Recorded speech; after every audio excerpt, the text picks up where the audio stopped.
Prepare-se para um vídeo eletrizante. Pablo Marçal está em alta nas pesquisas para a presidência de 2026, logo atrás de Lula. Mas essa ascensão repentina não agradou a todos. Silas Malafaia explodiu contra Marçal em uma entrevista polêmica, chamando-o de farsante. O que está em jogo? Como Tarcísio, Bolsonaro e Lula se posicionam nesse cenário? A direita está rachada. Será que Malafaia consegue frear Pablo Marçal? Como essa disputa pode afetar as eleições de 2026? A guerra dentro da direita está pegando fogo. Assista até o final para entender todos os detalhes dessa briga que pode mudar os rumos da política brasileira. Não se esqueça de se inscrever no canal e deixar seu like para não perder nenhuma atualização dessa história bombástica. Cenário e chama a atenção. Olha aqui, Quest simula cenário para 2026 com Lula, Marçal e Tarcísio, ou seja, simulado para a presidência da República de 2026.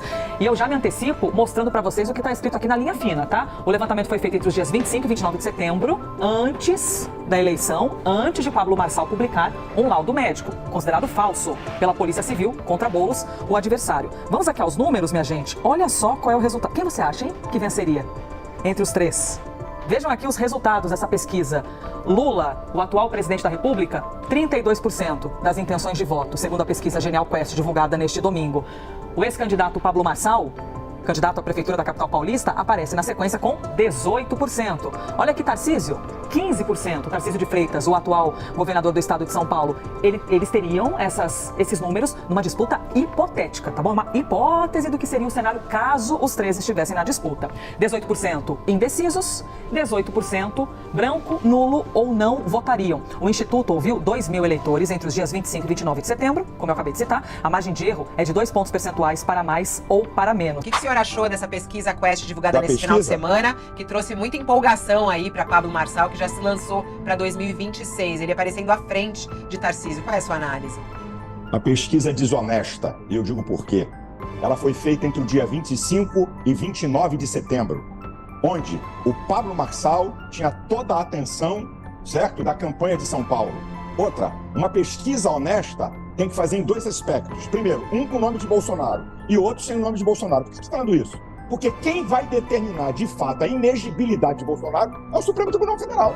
O TSE deu, mas o processo está na mão de Fux, que vai para o plenário. Então, como é que se faz uma pesquisa de presidente da República, onde, no meio de uma campanha acirrada, onde o cara está em evidência, porque pode ver lá, a pesquisa foi feita entre o dia 25 e 29 de setembro, uma semana antes. Eu quero ver agora, depois da farsa do documento contra Boulos, depois que ele disse a metade do meu eleitorado vai votar em Boulos. Eu queria ver agora essa pesquisa. E gostaria de ver também na pesquisa, para ela ser honesta, aqui, ó, aqui está Bolsonaro, como sempre fez. Como em julho, agora o Paraná Pesquisa botou o nome de Bolsonaro. Está aqui, uma com o nome de Bolsonaro e uma sem nome de Bolsonaro. Então, para mim, a pesquisa é desonesta. O senhor acha que há esse risco de a direita chegar dividida lá em 2026? E por que há tanto ciúme em relação ao Tarcísio de Freitas?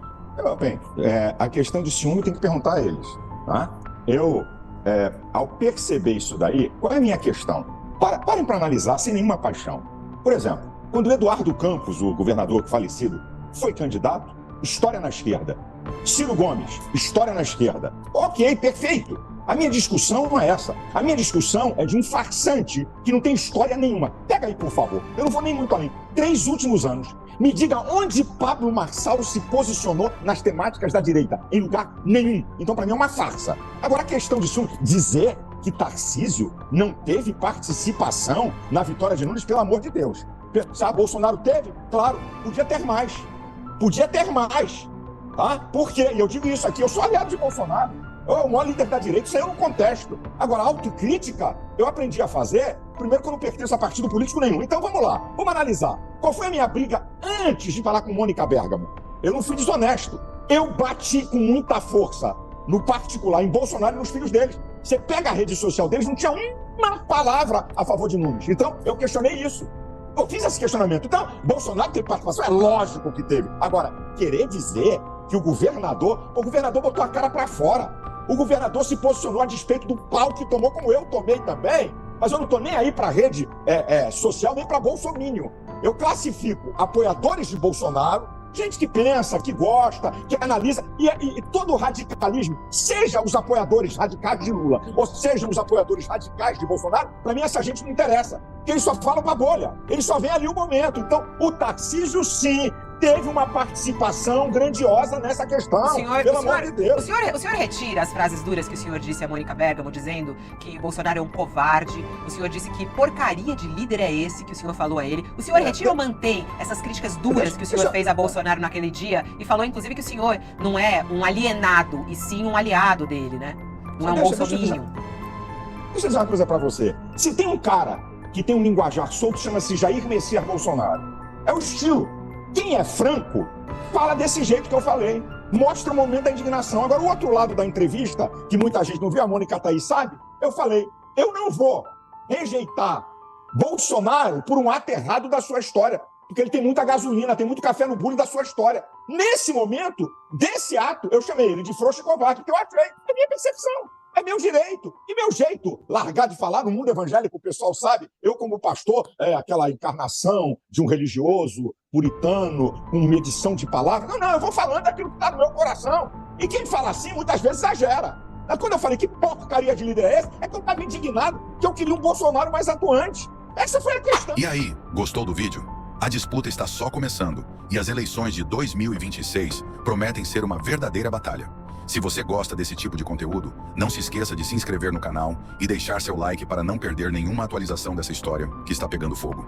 E agora queremos saber a sua opinião. Você acha que Silas Malafaia conseguirá frear a ascensão de Pablo Marçal? Deixe seu comentário e participe dessa discussão acalorada.